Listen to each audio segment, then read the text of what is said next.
What is up, possums? Tonight, it's Josh and Joe. We are two-thirds of offensive points. Billy has the night off. But tonight, we are going to do some draft strategy talk, just some stuff. And we're not going to tell you, last year we told you to do this, so this happened. We're not going to do any of that shit.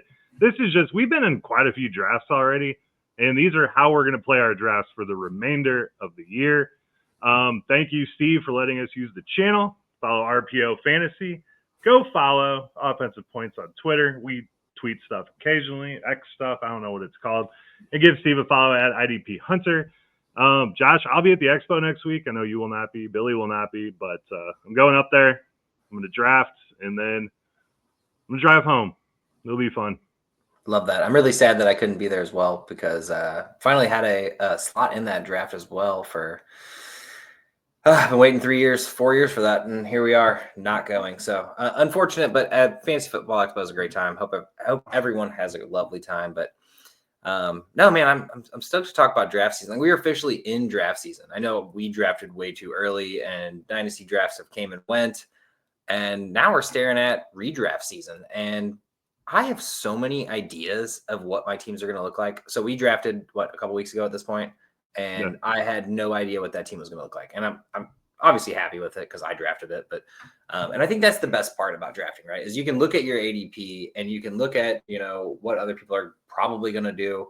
But at the end of the day, you don't know what you're going to do until you're there. You can have some ideas. Like, do not pre-plan too much, I want to say it out there outright. But go get your guys. Like, if you have the 13th pick and you really want Trey McBride, go get Trey McBride. Put him on your team. Like, maybe that's not for me and Joe. Maybe that's not for, anyone else, but that's for you. That's who you want. You think he's the best tight end in the league and you want to go get him. Like, if you want to draft someone over someone else, like if you like Lamar Jackson more than Josh Allen, go get him. Go do it. Like, why not? It's your team. You want to run it the way you want to run it. But we'll get into kind of some pick strategies and like what to do in the earlier picks and later picks and kind of what we're planning these next few picks. But I do love how you said we're not going to do the last year we told you, because that's just it's so cliche, and I've seen it like 6 times, but from 6 different people, and I'm just like, all right, cool. I don't remember what I said last year, much less. But I hope it helped win someone a championship at the end of the day. So yeah, no, for sure, man. I mean, when you think about it, we've been in draft season forever, like you said. We did rookie drafts. I mean, we've done all these charity leagues. We had Scott Fish, had the Warrior Bowl, FF7s. Did a lot of those drafts. We had our home draft, and we got a ton of drafts coming up. And, of course, we're doing some underdog, some fast draft stuff in there too. So we've done quite a bit of drafts at this point. We have a pretty good idea of what we're looking for in these drafts. And like, to piggyback off your point, when you go into your draft, when you print off rankings, like, bring a highlighter and just highlight the guys that you think should be drafted higher than their ADP and take them there, because everyone has the same list these days. Everyone has access to this stuff. So, if you really want to get your guys, go ahead and take them, because they're not going to be there on the way back, because the guy that pays attention once a year is just going to be scratching off his paper, and then he's going to take that guy. So get your dudes, be the smartest one in the room, and just have fun with it. Yeah, like I feel like listen to ADP a little bit, you know what I mean? Like, don't go grab Derrick Henry 101, you know what I mean? But like, maybe you can get him a little earlier than it says that you can get him, because it's like, don't follow that to a T. Although I will say, craziest part of fantasy football is those auto draft teams that like don't even pay attention, which bane of my existence. Fortunately, haven't been in those kind of leagues in a while. But when you are, and you have an auto draft team, you start looking at all the leftovers of all the people that nobody wanted, and you're just sitting there like, why does that team look better than mine? It's just aggravating.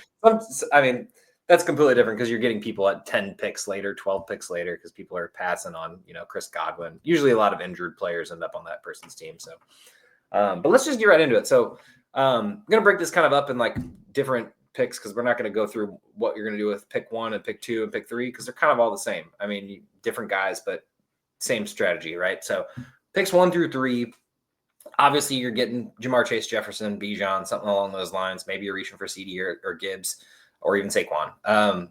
So you're starting off running back, wide receiver pretty much. And this is PPR, non-super flex. We could talk about a little bit of super flex later, but right now we're just going to kind of pivot to PPR. So first pick, like, you're going wide receiver, running back. And then on the way back, at least what I'm doing in drafts now is I'm going to figure out how to get a running. Like, say I pick 101, I'm getting my wide receiver or whatever, and then I'm going to go running back, wide receiver. I'm going to make sure to snag at least one running back in those first 3 rounds. That's just absolute no brainer to me. After that, like, I guess really just kind of for all these segments, I'm going to be going for one QB or one tight end in those like top 5 rounds. I don't want to do both. Like, you don't want to go. I'm not saying you can't, but I'm just saying, like, I don't want to get Bowers and Josh Allen and pigeonhole myself in a spot where I can't get the elite running backs and my receivers that I need in my team. So what are you doing with these first 3 picks? Like, if you end up getting the second pick in the draft or first 3 picks, what are you going to be doing? No, I like what you're doing. I've never really been like put a name on anything, but I think this is the year to do the hero running back. I think this is the time to get a stud running back on your team early, because it falls off an absolute cliff. I mean, we're looking at, like, we talked about this earlier, but I mean, I feel comfortable with Breece being my RB1, and that's really pushing it at this point. So he's going to ADP at 32. So when you're in the 3rd round, after Breece, it really falls down quite a bit. I mean, you can put Walker in there. You can put a couple other guys in there if you're higher on them. But I want to make sure I have a running back that I can start every week and not even think about it. And then I can play makeup with the RB2 spot on my team a lot of the time. So I like going wide receiver or running two wide receivers and running back in the first 3 rounds. That's kind of how I feel it. And then I do believe that this year there are, 3 tight ends that you want: Bowers, McBride, and Kittle. I think Kittle is the most attainable of those guys. If you 100%. don't get one of those guys, I think you wait. And I think you can take Ingram in the 7th, where he's going 5th, 7th round on there. But I really like getting Kittle or Ingram if you miss out. I don't like taking Bowers or McBride because they're just a little bit too expensive for me. But if you miss out on those guys, then you're just waiting, because I don't think there's a lot of tight end this year in those middle rounds. Yeah. And I think, as you did in our home league draft, like Bowers, also we did have 10 keepers off the board already. So, but you got Bowers as on the turn on the way back from 1, which I think that's pretty accurate of where he's going. If not a couple picks after that, one of these 1 through 3s is going to end up with Bowers more than likely. Maybe even Josh Allen. Once again, this all depends on your scoring in your league too. So please don't say they said to get a tight end and QBs get like 500 points every game.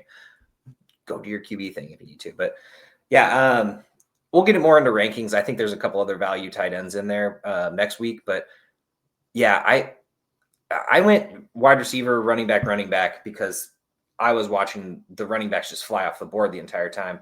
So the cool thing about this is the top 12 running backs are going well into the 3rd round. As you said about Breece going in the mid-3rd. But right here from this draft position 1 through 3, like, you kind of have to grab one in that turn at some point.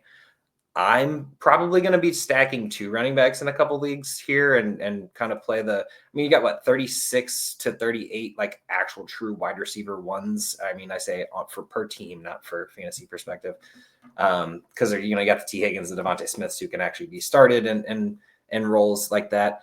So running backs, it's really like 20 something where they're going to have the full workload. And then really there's a lot of split backfields behind that. So getting 2, in my opinion, is really smart, but obviously you can go and get like DeAndre Swift in like the 4th or 5th round. So you don't have to do that. But I think getting position players to start for those first 3 rounds is great. And then if there's a Josh Allen sitting there and you really want him, or a Brock Bowers coming back on that turn, I think you're fine. Just make sure you get one of each wide receiver, running back. I really do think that that's very important this year. You used to be able to stack 3 running backs and figure out wide receiver later. That used to be my go-to, and Joe's was vice versa. Stack 3 wide receivers and bite on the running backs later. But it's looking a little rough. We did a little like mock experiment before this pod, and I was sitting there like, oh yeah, so you go get Jamar Chase, number 101. That's who you think the best is.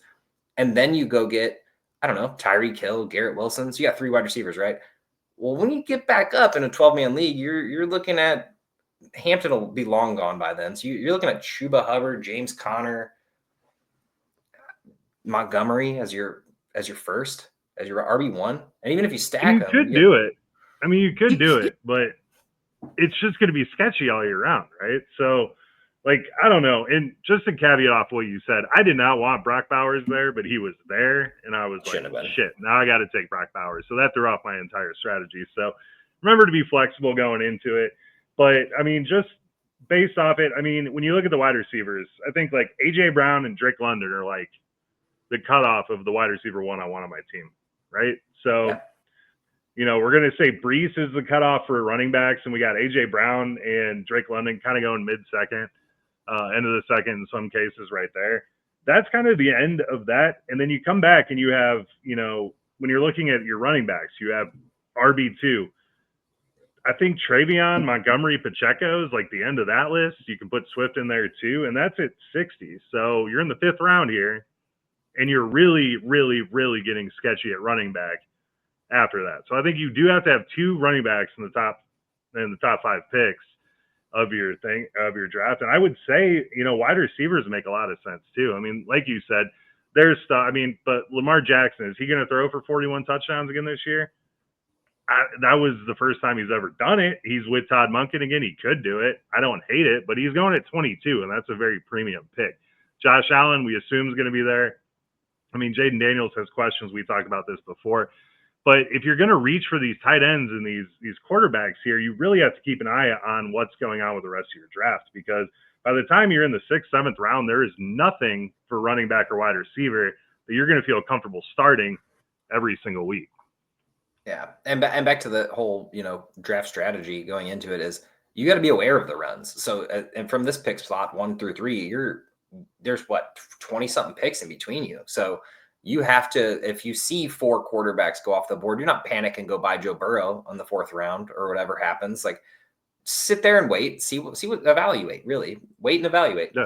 Rhymes even. Like, I feel like it's just meant to be. And no, but I always hate to see the people who go, oh, quarterbacks are going. And it almost always happens around the 5th, 6th round, whether it's QBs or tight ends, whatever makes the run. There's always someone who ends up grabbing someone just way too soon. Like, you'll see Trey McBride, Brock Bowers, and Kittle go off the board, and then someone all of a sudden is like, I need Hawkinson, and then I need Laporta, and we need to just throw in another pick there. We need to go get another tight end. And it's like, at that point, I'm sitting there like, Jonathan Taylor's still sitting there, and these people are all going to get tight ends. Like, I'm just going to snag the running back at that point. So just be aware of the run, and don't be the one who says they have to do it right now because it's happening. It's very easy to get caught up in the, oh no, there goes the quarterbacks. We're on QB6. You could go get Bo Nix, Drake May, Caleb Williams. There's plenty of quarterbacks out there that are below ADP that you don't have to stress about right away. So I feel like the cutoff for QBs, like, right, honestly, to me, I know we talked about it, but Jaden Daniels is like the cutoff for me after that 1 tier. Like, if it's Lamar, Josh Allen, Jaden Daniels is going, and then Jalen Hurts. I feel like Jalen Hurts should be going before Jaden Daniels, but that's right where I cut the line off, is right at QB3, QB4. It's not that Lamar through Burrow. It's those top 5, right? And speaking of runs, I mean, I've been in a couple drafts where those guys go off the board, and then all of a sudden someone's like Mahomes. And it's like, dude, have you not watched Mahomes play the last 2 years? Just wait at that point. Like you said, wait till the 8th, 9th round. Get Kyler, get Nix, get, Drake May even, Dak, Fields. There's a plethora of quarterbacks at the end of the draft. And if you miss out on one of those top guys, which, I wouldn't hate taking, I took Burrow in the league a little bit earlier than I normally draft a quarterback. But if you don't get those guys, just fall back and take 2. Take Dak and Fields. Take May and, Nix, whatever you want to do. You'll be fine at quarterback. You don't have to scramble to make this next pick, because there are going to be values left over on the board. Absolutely, 100%. And I feel like that's just a big issue that happens in leagues, is they see the tight ends start streaming off the board. They were eyeing that, Hawkinson or Laporta, and they thought maybe they'd get it the next round. So they just go ahead and make the move right now. And it's just like you sacrifice some value there. So let's move on from 4 through 6. So this is a little bit more interesting. You have a little bit more of a gap, especially if you're in that kind of like 6th spot. So the next 3 off the board are CeeDee Lamb, Gibbs, and Saquon in most leagues. I feel like that's exactly how ours went, in different order. I ended up getting CeeDee at the 6th. Very happy about it. But at that point, once again, running back, wide receiver. But the thing is right now is coming back from that 2nd slot. I think this is where, if you were to want the best quarterback or the best tight end, this is the time where you can afford to buy it, because in that 2nd turn at 28, there's still Bucky Irving, Chase Brown, Josh Jacobs, Jonathan Taylor. So if you ended up getting CeeDee, you could get Josh Allen, and then you could go get still an elite running back. There's no drop off yet. You still got that third round, no matter how this shakes out. And if somehow that does shake out weirdly, you could still get Tyreek Hill or something, and you still have two elite wide receivers. But more than likely, these running backs are going to stretch a bit. So that's kind of my strategy here. If end up in the middle, I feel like that kind of works for 7 through 9 as well. But 7 through 10, 7 through 9, 7 through 9. What are you thinking here? What's your draft strategy? Is there someone you're, for one, completely eyeing, like, oh, at the 5 pick? I mean, my logic is this top 6 of the top 6, in my opinion. Like you could stretch Neighbors or Nacua or Amon-Ra depending on how you feel, but. Man, I hate to say it, Genty's really sneaking up there for me. I think Neighbors and Genty are probably going to be my top 8 to round it out. Yeah. I like Amon-Ra. I'm worried about McCaffrey. I'm worried about Puka with Stafford's injury. So I think I'm going to see Genty and Neighbors work their way up into my first round pretty quick. I was thinking that conversation would happen in the 7 through 9 category. I feel like in the 4 through 6, you're still more than likely able to get a running back. Gibbs or Saquon might be gone. And then honestly, it's so weird because we talked about this. It's a complete flip from what it used to be. There used to be 8 running backs in the first round, and instead it's completely opposite. There's 9 wide receivers and there's 3 running backs at least projected in the first round. And then Genty and Achane are just sitting, and McCaffrey even are just sitting right outside that first round at the moment. Now they're gonna go in the first round. Someone's gonna go reach for Genty, which at that point, man, like take the chances. We've seen rookie running backs do it several times. Zeke, Saquon, for example. I'm sure there are several more, but I don't have an issue with it. No, but dude, that's me. And when I keep drawing that late pick, I mean, I just keep grabbing Neighbors and Genty more and more often. It's like I don't want to deal with the McCaffrey bullshit. If he finishes his RB1, that's great. Like kudos to them, but I know Genty is going to get, probably close to 400 touches this year. So, yeah, give me all the Genty. There's no problem there. If McCaffrey slips to the second round and I have a back half pick, I'm grabbing him. Like, let's say I have the 9th pick and I go, I don't even know, Amon-Ra or whatever's available there. And I go grab my, top 5 wide receiver. And then all of a sudden I'm sitting there and McCaffrey's on his way back and Genty and Achane are gone. I'm going to take him and I'm going to be happy with it. Like, that's not an issue for me. But yeah, I feel like in my opinion, the top 6, obviously, once again, vice versa, Neighbors, Puka, Amon-Ra, what you're feeling, Nico even. But the cool thing, okay, let's jump to the back half because I feel like this is kind of all lumped in together and we're kind of already there anyway.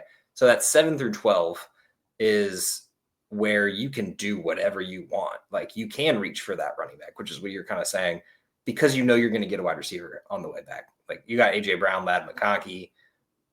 I mean, Drake London, Brian Thomas, one of those guys is going to be sitting there. I think Brian Thomas almost made it through the second round in our draft. So, yeah. I mean, that's got to be what you're doing, right? Like, I mean, dude, I have a really hard time not going Genty Achane or Henry Achane right there. And then I know what I just said about my wide receiver 1, but I mean, if you could get those 2 guys and then get a JSN, get a Terry McLaurin, if you want those 2 guys to be your wide receiver 1, that's fine. I would not hate grabbing both of those running backs and then just making up running back on the back end in the 9th through 11th round. You could get Warren, you could get Dobbins at this point, just as your 3rd and 4th, and then just build wide receiver through the draft. Yeah, and kind of what I would. Oh yeah, I think Mike Evans, that type of wide receiver, will be there for you still. Like whether it's Mike Evans, Metcalf, Zay Flowers, Sutton, those less desirable names for some reason who always end up being one of those like consistent wide receivers. Sure, you might not get the 40-point games from them all the time, although Mike Evans has been known to do it. I mean, McLaurin's going criminally late, and maybe it's because of the contract issues, but I feel like even prior to that, because we drafted before we really knew about that. I think that happened after. We knew he didn't have a contract, but like the actual reports came out after our draft, and he was still going. I think he got Gerald got him in the 3rd round back, 3rd, 4th round combo. Yeah. And it's like, I'm cool with that. I mean, you go get your 2 running backs and then you go get Terry McLaurin and I don't know, DK Metcalf or Mike Evans, whatever's there. I'm cool with that. Like that's a great start. You got two consistent wide receivers and 2 great running backs with the upside too. Henry Henry does scare me a bit though this year, doesn't he? Like, not the age I fall hate to off, say but it, but it's not the age fall off. He's invincible when it comes to that. It's the lack of the passing game. And when, like, for some reason Baltimore was trailing a lot of games last year, and it wasn't even against good teams. It was just, and Henry just didn't see the field, and Justice Hill was out there just catching balls. I hated seeing that. I didn't even have Henry, and I was like, this is stupid. no, Put Henry in there. It was bad. I mean, Derrick Henry is going to do Derrick Henry things, so I'm not super concerned about it. But I haven't been targeting Henry at all. I'd rather have Genty and Achane, and he's kind of slotted right between them right now on ADP. So yeah, that's where it hurts me. So I feel like the back half of the draft picks 7 through 12, pretty much forced to go running back through wide receiver there, and then that's actually really great setup for that early QB, early tight end, because most likely, other than, the top one, Bowers and Josh Allen, Lamar Jackson should be there. Trey McBride should be there in that 36 area. Maybe Jalen Hurts. Maybe you had the, 8th pick and went Saquon, AJ Brown, and you want the Eagles to. I'm just kidding. That's silly. But I mean, you could have went Amon-Ra and Achane or Genty or something like that, and then you could go back around and get Jalen Hurts. Tush Push is alive, so I'm drafting Jalen Hurts like he's the real deal still. I also think there's going to be a lot more passing from Jalen Hurts.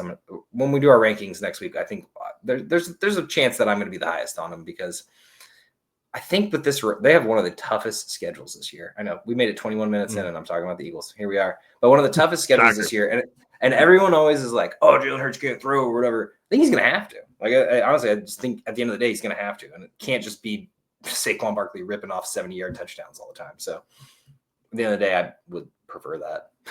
But that would be sweet. That's good watching TV. It's good. Yeah, but it's good watching. I don't know, man. And then, like, I'm on Fantasy Pros ADP right now. You scroll down to number 75, and that's 7th round right there, 6th, 7th round. You got Mark Andrews, Jerry Jeudy, Chris Godwin, Chris Olave, Brian Robinson, Jordan Addison suspended 3 games, Rome Odunze, Evan Ingram, Cooper Kupp, David Njoku, Deebo Samuel. I mean, Stephon Diggs is there, Tracy's there, Warren's there, probably some values there.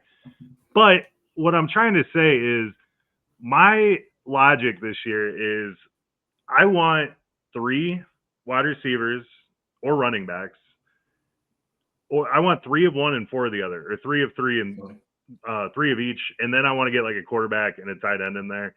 Also, you can go Kittle early, you can go Bowers early, you can get Lamar Jackson, but I'm not getting a quarterback and a tight end like you were saying, because once you get to this point, you are really throwing darts right there.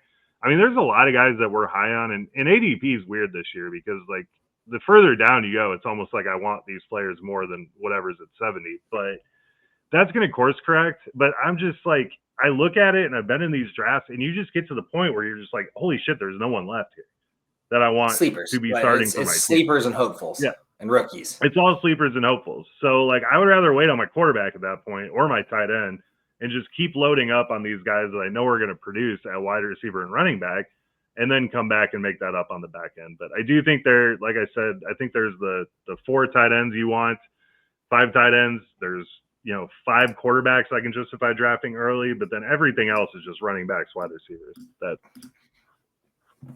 Yeah, and I mean, I'm really a 3-3 guy before I start grabbing. I mean, that's what I did in our draft. It was actually 3-4. I went 4 wide receivers, 3 running backs before I even touched quarterback and tight end. And that was mainly because runs started happening that I wasn't a part of. I was in the middle, and I still wasn't a part of either of those runs. That's what I'd prefer to do, though, because I like the 4 wide receivers. I love the 3 running backs there.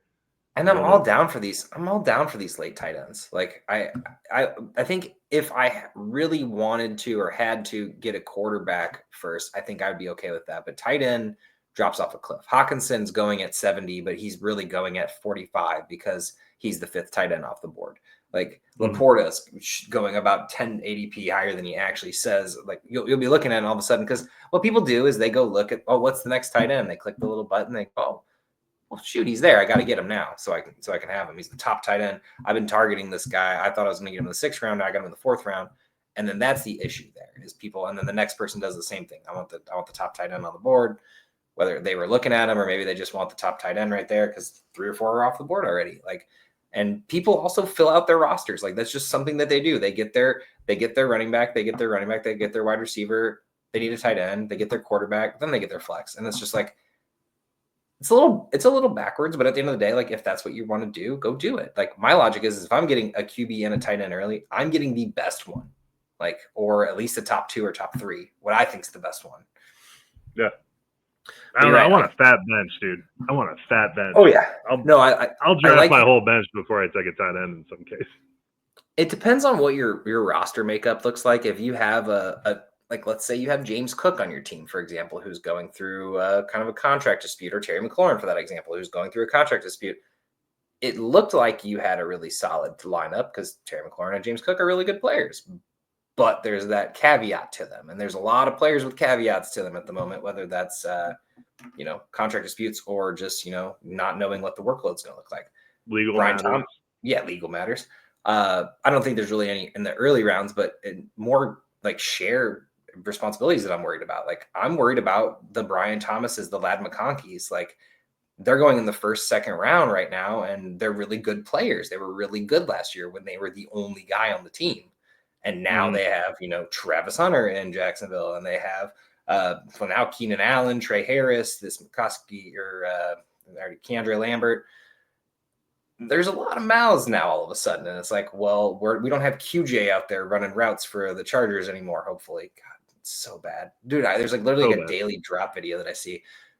We don't have Mike Williams, who came back and retired because he just isn't cut out to be in the league, as Joe would say. But so those are the guys that I don't want to say I don't want them on my team, but that's when I'm grabbing more running backs and wide receivers, because like, I'd love to have Ladd McConkey on my team if it's Ladd McConkey from last year, but if it's shared workload Ladd McConkey, I'm a little worried about it. Like Ken Walker, for example. I think that signing has to drop him, right? Like, he's got to go down in the rankings because Keenan Allen was Herbert's boy.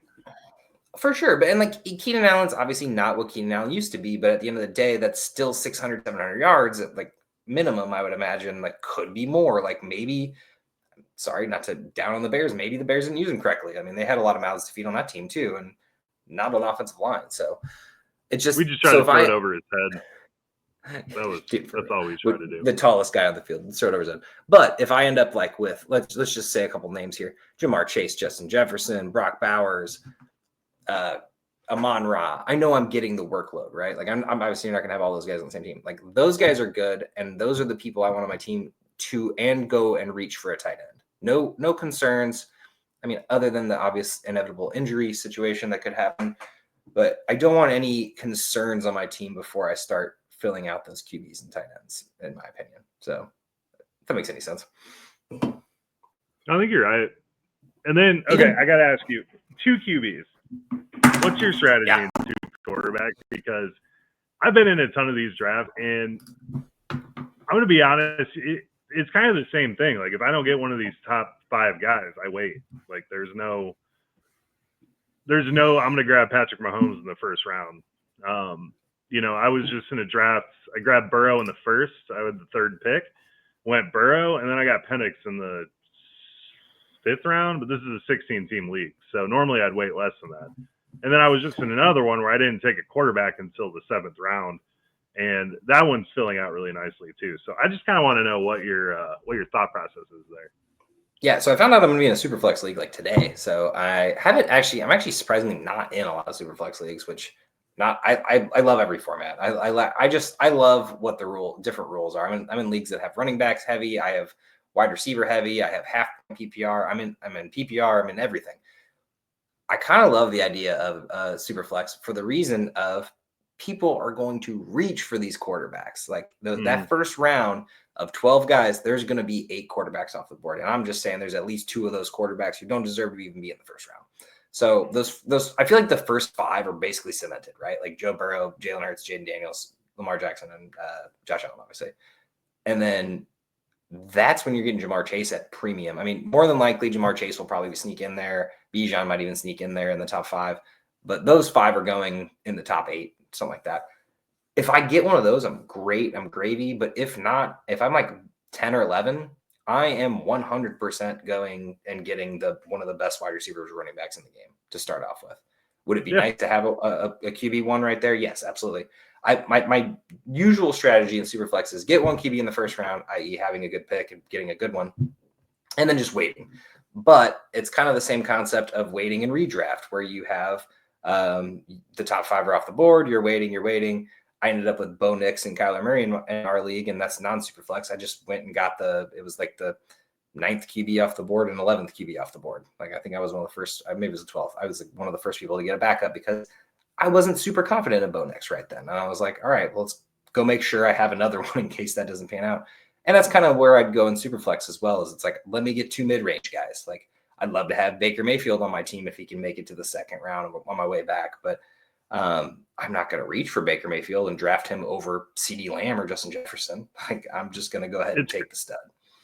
It's crazy to me. I mean, I was in a draft recently. I just pulled it up here. So I went Saquon at 7. At the 7th pick, I went Saquon, CD, Brian Thomas, Chase Brown, and then I took Dak Prescott in the 5th round and followed that up with Trevor Lawrence in the 7th after I got Pickens in the middle there. So you do not have to take 2 quarterbacks in the first 2 or 3 rounds to have a decent team. Now, if you're in that top half, grab your quarterbacks, but the top half of the first, take the top 5, get those guys.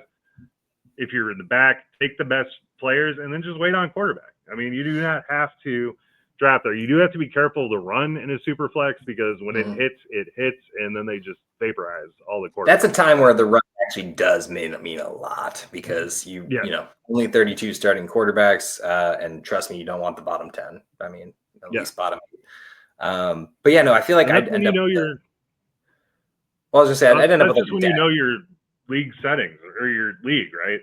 Yeah, is because. I mean, in our league, everyone reaches for running backs. So it's been well documented. There's not a running back worth a damn left over in the 8th round. You have to get a running back early. But yeah, I was giving some advice to a guy the other day, and he said, my whole league, reaches for quarterback. I'm like, okay, well, you can play it 2 ways. You can get your guy early, or you can wait and let them take it and then get a value quarterback later. But if you're in a super flex and you know that these guys are taking 2 quarterbacks in the first 2 rounds, maybe you adjust your strategy there, but I don't know. It's perfect example. QB is always fun because every draft is different. Yeah, perfect example of like going against the run is I last year wanted Jordan Love or something like that in like because after the quarterback started going, I was just stacking up on running backs as I usually do, and I wanted Jordan Love, and someone grabbed a backup. Like I saw 11 people had QBs. I'm like, all right, cool. Nobody's grabbing Jordan Love here. Someone grabbed Jordan Love. They had Jalen Hurts. They grabbed Jordan Love as a backup, and I'm sitting here like, okay, well, next available is Jaden Daniels, and I ended up winning the league. So I mean. You can win the league with a lower end quarterback, whether obviously Jaden Daniels had a great year, which number one of these quarterbacks at 12, 11, 13, 14 are going to have way better of a year than it says on paper at the moment. So, but at the end of the day, even like a Jared Goff would have been fine. He was putting up 20 points. You just need some consistency. Baker, I think, was pretty late too last year prior to his kind of huge breakout. So don't trust everything you read. Don't trust, Drake May's QB 16. Well, Drake May now has an offensive line and another running back and some more wide receiver help. Now, I'm not saying bank your whole team on Drake May, but you still have a chance still. So, but yeah, no, I think strategy here would end up with like a Justin Herbert, Dak Prescott in the 3rd, and then I don't know, 5th round, grab a CJ Stroud type Trevor Lawrence, kind of like what you did. I feel like that would be similar to what I do. I would hate to go back to back in a super flex because if nobody goes QB and you end up with like the 11th and 14th QB and you're like, shit, I just lost all the wide receivers and running backs. Like obviously you started out with Saquon or Jamar or something. So you started out with a good player, but you still want to make sure you have wide receivers and running backs and even tight ends. Oh yeah, for sure. And they are more valuable than quarterbacks. And the problem is when you go print off your rankings or you look at rankings for a super flex, all the quarterbacks are just slammed at the top of the page. Mm-hmm. So if you're going off of your ranking sheet, you're going to be like, oh, I have to take these 2 guys because it's good value. You don't. You can wait and see what the draft does before you grab your guys. Yeah, Tua's sitting at like QB 20 in like the 5th round, and you're like, no, I'm not doing that. Like nobody will do that. Don't worry. Like it definitely does. Usually, once again, watch your draft, pay attention. But usually there's those QBs that nobody wants to touch with the 10-foot pole. Tua being one of them usually, or those type of players where it's like, yeah, he's fine, but he's not getting me consistent points. So I feel like it's Yeah. really I mean, the Penix this year, Bryce Young, Geno Smith, like I'm fine with those guys being my quarterback too, going into the dude. season. Like it's As much as I hate it, who's Sam Darnold, dude? Like you could start in a super flex, especially like if Sam Darnold ends up as your second QB, you're fine, dude. Like I know the team's yeah, bad, and Sam Darnold's kind of bad, but they'll figure out a way to get him the ball or get the ball out of his hands. Like I'm not upset about that. Geno Penix, that like end of the run there, nobody's touching. Cam Ward, for example, that's a great person to have on your team. Hopefully your third QB, but at the end of the day, like if it's your second QB, you know what you're doing? You're rooting for Tennessee and you're rooting for a yeah. rookie breakout. Like Aaron Rodgers even can be startable. I mean, there's definitely a cutoff here, and we definitely have passed it. But I'm just saying, I feel like there's plenty of options. But Superflex is fun. I'm looking forward to that draft because I haven't done one in a while. So it'll be interesting to see what people do in that draft. Yeah, I just wanted to bring it up because it's always so interesting, and it really depends on your league and what they're going to do. But everyone feels the pressure to get a quarterback, and I've been in so many of these at this point. It's just like, dude, load up elsewhere and then put your quarterbacks in. Yeah. Okay, so we kind of touched on this. Where some tier breaks are. And of course, there's, tier breaks on a lot of different sites, and everyone has different tier breaks and where they put people. We kind of touched on quarterback where that Jaden Daniels, Jalen Hurts line is. Joe Burrow, I feel like he got a top 5, a clear-cut top 5. And then, like you said, Patrick Mahomes gets drafted way too early, mainly because he probably shouldn't even be the number 6 quarterback off the board, but he probably will be, especially if you live anywhere near St. Louis or KC. That's the line right there. You kind of mentioned the Breece Hall line. I'm cool with that going a little lower. I think Ken Walker would be a great cutoff. I know we had the Mason Dixie line that we made up with the Mixon Mason line, I believe it was, or someone. No, Carson Mixon line. That's what it was a few years back. But yeah, I think it's right around because like Kamara, like people hate Kamara still, and I don't understand how we watch it every year. Top 10 running back, like per game. I know he misses a couple games here and there. I'm cool with, if like this is like, okay, well, I got to make sure I get one of these guys. I feel like that's where I cut off. Like I'd prefer a Jonathan Taylor Jacobs, Bucky as my first running back, if anything. But at the end of the day, if you ended up with a Breece, Ken Walker as a combo pick running backs, like in the 4th, 5th round, 3rd, 4th round, like I think you could do something with that. But wide receiver, now that's what I really want to talk about because I'd love to know where you think where is the cutoff of like quality, like you're getting a dude for your team. And I'm not, more than likely you'll have one, but it really kind of like that wide receiver 2 cutoff point. Okay, so if you're looking for the wide receiver 2 cutoff point, I think you're looking at kind of 67 to 70. You got Pickens, Ridley, and Tet going right there. Yeah. And that is like the absolute last I want. I mean, you could throw Judy in there too, because I do believe in Judy, but I think it's right before Olave because we don't know what the situation in New Orleans is going to be. We know the concussion problems. Godwin's there. His leg's all fucked up. We don't know when he's going to be back. So I think it's really, I think Pickens, McMillan, and Ridley are really the lowest I want to go as a wide receiver 2. Honestly, wide receiver 3. I would like to get another guy before them at that point. I would prefer that as well. Yeah. I'm kind of, and I'm not saying from like the wide receiver 2 perspective. I'm just saying like, let's say, I'm saying you probably already have one at this point. Like there's a cutoff where it's like, I'm absolutely like, I'm bummed out if this is my second wide receiver on my team. And mine's a lot higher than yours. Like I love Devontae Smith as much as the next person, but there's the Devontae Smith games and there's AJ Brown games. Having Devontae Smith on your team it can be great and you can pay dividends from time to time, but until we get more of a passing game from Hurts, I'm kind of cutting it off right at Sutton. Like now there's caveats to this. I'd love to have Ted McMillan on my team. I'd love to have Jameson Williams on my team. Jamo's going super late. Like I think he could be your 3rd or even 4th wide receiver on your team. Complete silly drafting right now. So go get Jameson Williams, but we'll talk about that more next week. Yeah, I'm feeling like Sutton and Metcalf is kind of my cutoff point. And that's kind of in like the 20s. Yeah. So like I need 2 guys before that. Like that's why I'm kind of leaning going and getting a wide receiver in round 1 because I feel like that running backs kind of are flooded in the 2nd and 3rd. So you could go get Jamar Chase, Jefferson, whatever, Lamb, wherever you're at in your draft. Get Amon-Ra. Love Amon-Ra. I don't think I've ever had him on my team, which is the saddest point. I mean, too many so leagues nice. do not have You him should on. try it. I bet it is, man. It's great to have Mhm. Jameson too, but got him everywhere. But no, so like you get yourself a Monra, and then you go get, I don't know, Jonathan Taylor Jacobs, like Bucky, the kind of second round running backs we were talking about, Genty, H-Hand, whatever's left, Henry. I'm cool with any of those guys, really. And then Yeah. you're getting one of these 12 through 20 guys. It can be Marvin Harrison. I know there's some question marks there. People are pretty mad about Marvin Harrison last year. That's because you drafted him in the second round as a rookie. That was silly. Don't do that. Like now, Genty, I understand. I understand the whole point. You notice Ted McMillan's going in the fifth round this year because everybody's terrified of that. But Yeah. at the end of the day, he'll probably be fine. Yeah, so like Lad McConkey, JSN, Garrett Wilson, Tyreek Hill going way too late. Kind of not super big on T. Higgins. I know you are, but like Devontae Adams, I'm cool with all of these guys here, but like I want to. I feel like that's why I'm probably going to end up going wide receiver, running back, wide receiver.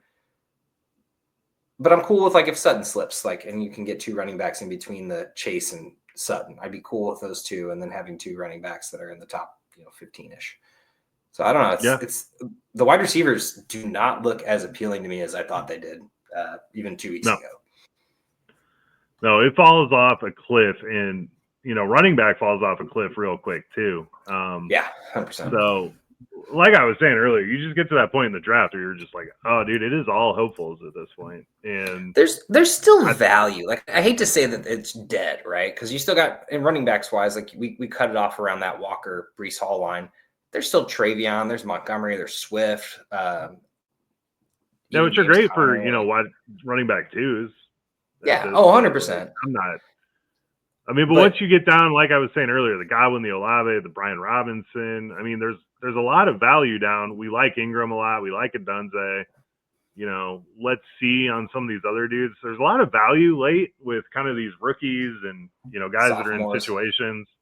Yeah, rookies and sophomores late. There's a lot of value. There's even a couple old dudes, but I just once you get to that 75 point, it's just like, okay, I don't trust any of these dudes starting on my team right now going into week 1. Yeah, it's like I'd love to have Jawan Jennings or Pearsall just because lack of wide receivers on the team, but I don't want him starting on my roster week 1. I want 3 guys ahead of him, and it's like then eventually maybe he'll have to play if it works out or if it pans out. And then I know we kind of briefly touched on the tight end cutoff point, but Ingram's going way later than 7. I don't know about Fantasy Pros rankings here, which is great because I think this is where he should be, maybe even 6. But Evan Ingram was my steal of our draft. I got him in like the 9th or 10th round. It was silly to start with, but it was 8th or 9th. I can't remember. But where's your oh no point at tight end? Like if Evan Ingram we talked about was a great option to last resort. Evan Ingram, get him. I was actually shocked that I got him with you and Billy in the league because we always end up after the same cutoff point. Yeah, I mean it's kind of the way quarterbacks is. I think Bowers, McBride, Kittle are really my targets there, and then you get Laporta, who I am worried about the Ben Johnson thing. I don't know how that offense is going to look without him, so he's going a little high for my liking. Hawkinson, we've never seen him with McCarthy. Kelsey. I'm actually at this point, I'm stoked about Hawkinson. I'm actually stoked about Hawkinson. I'm pretty into it, honestly. And honestly, I think Laporta can be fine. And it's Travis Kelce and Ingram. Honestly, I think Ingram's my cutoff. I'm not stoked if I'm running Mark Andrews to start my year, even though we got the likely news where he's going to be missing some camp, probably, maybe, potentially even week 1. Still, we saw what happened last year. For one, not even in the playoffs, but in fantasy football, the first 4 weeks, he did absolutely nothing. Yeah. No, I don't know. I think it's those top 3 guys for me. I'm just going to let someone have Laporta through Andrews, and then I'll take Ingram, Njoku, even Tyler Warren late. And, there's guys later than that I'm interested in. But I think once it hits that point, I'm just bailing on tight end once Kittle's gone until later. I think so. Let's just say the top 7, a huge tight end run goes. Okay, Bowers and McBride are long gone. Someone grabs Kittle, Hawkinson, Laporta off the board, right? And you're sitting there well, this can't continue. And then a few picks later, Kelce goes off the board. And then a few more picks later, Ingram comes off the board. And you just sat there and watched a 24-pick run where 5 tight ends went. And now you're sitting there with Njoku, Andrews, Jake Ferguson, Tucker Kraft.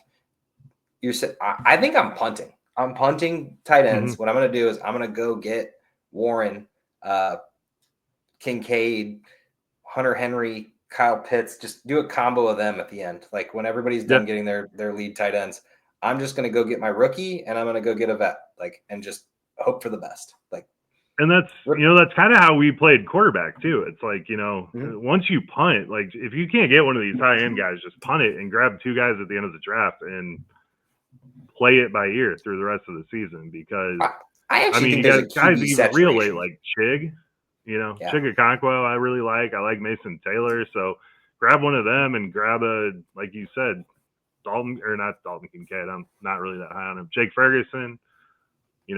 Take I think Tyler Warren Kincaid can and just see actually what happens. have a bigger role, but yeah, no, Okonkwo, Jatavian Sanders, even like some of these guys who are, they're not rookies anymore, so people aren't even thinking about them. Like if Jatavian Sanders was a rookie right now, he would be up in the Zach Ertz, Kyle Pitts conversation, like 16, 17, JT which would be Sanders is tight end 34 right now. wild. It's wild. People are smoking something here. Yeah, but I feel like at the end of the day, tight ends more gambles, right? Like I think QB Mm. actually there's so much value late. Like honestly, I think I might, except for trying to go and get Jalen Hurts or Joe Burrow, one of these top 5 guys. I think I might just like literally be the last one to take a QB off the board and go get Dak and Herbert and just be happy with my team. Yeah, I think Dak and Herbert would be a fantastic quarterback room. And even beyond that, you got JJ McCarthy, a guy who's never started before. I don't know about Trevor Lawrence personally, but he's got another weapon now, maybe, and kind of like has to prove that he's worth it at this point, right?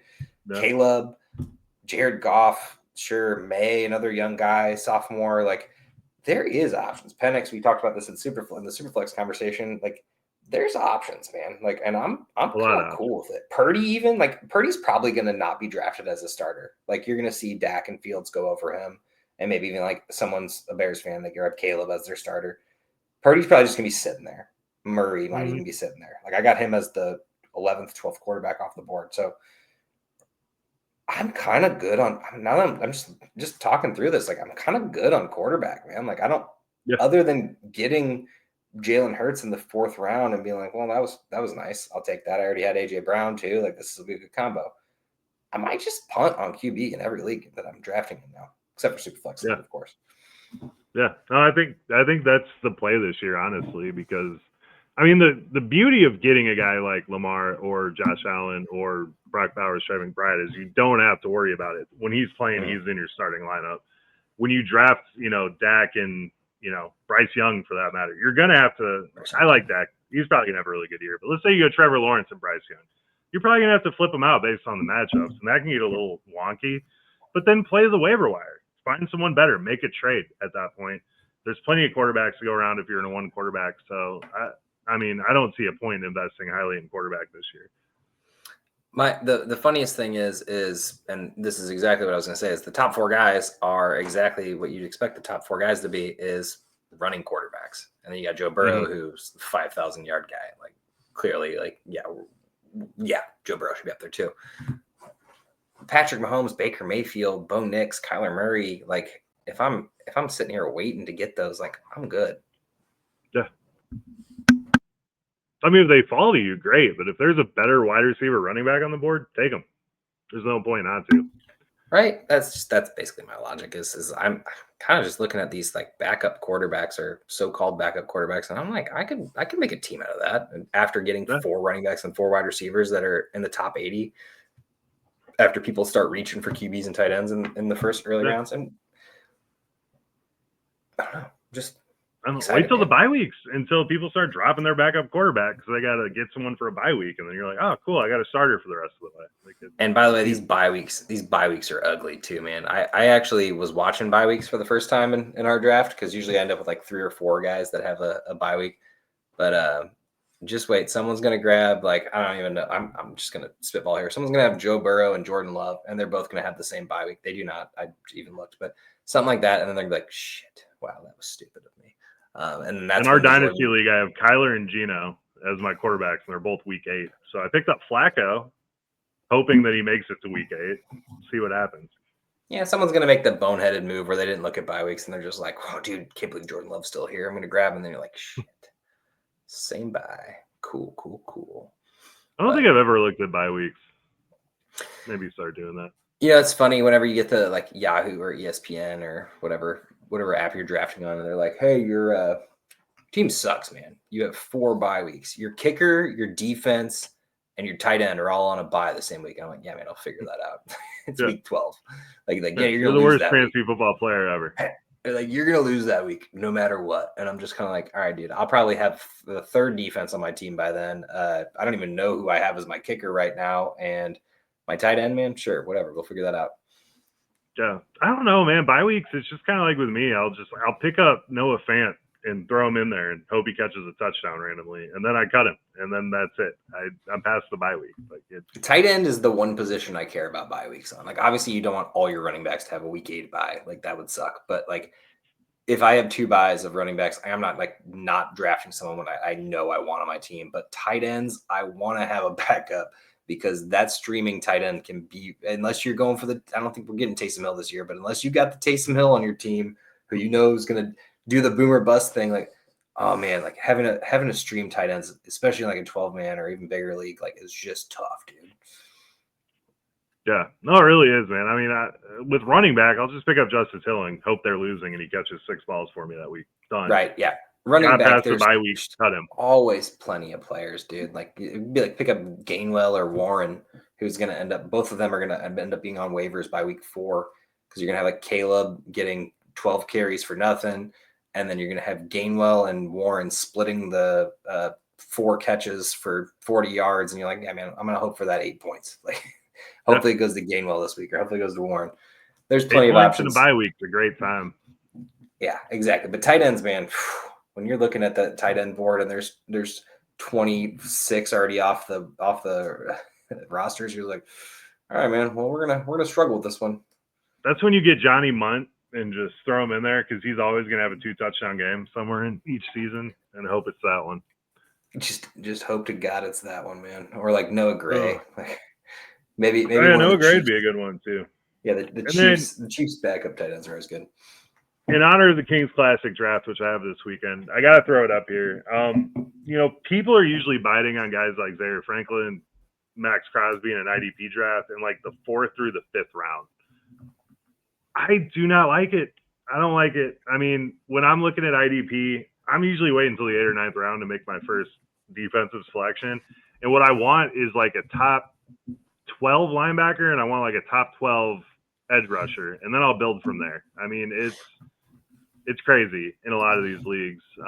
Don't they go like super? I mean, I know the point system is way crazier in the Kings Classic, but don't they start going to like the 2nd round?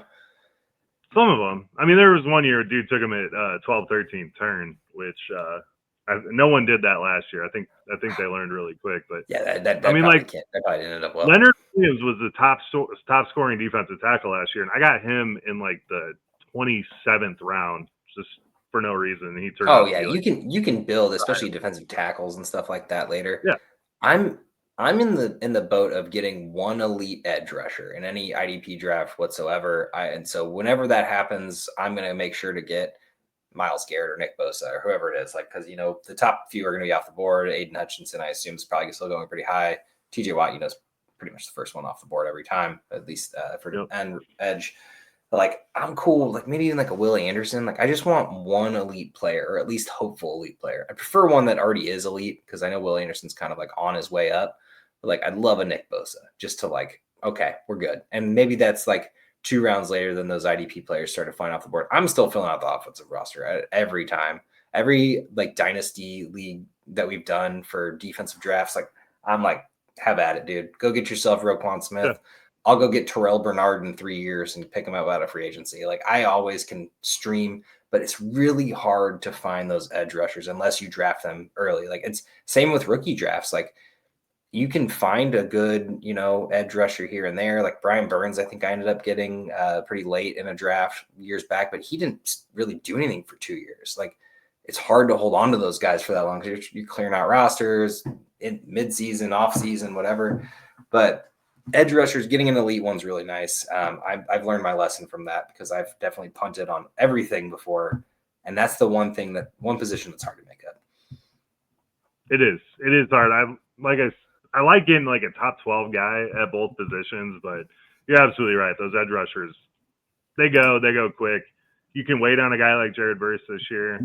People are looking at that 4 sacks that he got and kind of being like, oh shit, I don't know if I should take him here. You can get him late. You can get a guy like Jamin Sherwood as your LB1. He's going to be the starting linebacker for the Jets. He's going to kill it. There's kind of a split camp going on between him and Quincy Williams, but Sherwood's the truth, and you can get him late as hell as your LB1 and be perfectly fine. Yeah, he had a huge year because everybody just thought it was Quincy, right? Like nobody saw Sherwood coming. I just back to Verse, man. I don't believe, man. Like I just do. Not as elite, right? Like I think he's good. I think he's great. I think he's a great player. But the vault of him for one, not only because of the glowing sign behind me, but there's no reason that he was Defensive Player of the Year, in my opinion. He was good. He made that defense what it was, and him and who's the other guy, the D line that they drafted in the same draft? Turner. Kobe Turner, yeah, Kobe Turner. Both of those guys did good. Like Verse got like 7-8 sacks. Like he just got the prettier stats out of it all. Like I think it was more of a team effort than they want to go on. I mean, it was just the first time they had anyone outside of Aaron Donald do anything, and it was pretty much a giant gaping hole, giant double hole left by him leaving. But yeah, man, I'm not gonna lie, I'm not buying Verse. Like I'll take my Hendricksons and I don't even know, Josh Allen afterwards, like not the other Josh Allen. Who's due for a bounce back year, by the way. He's a huge discount right now.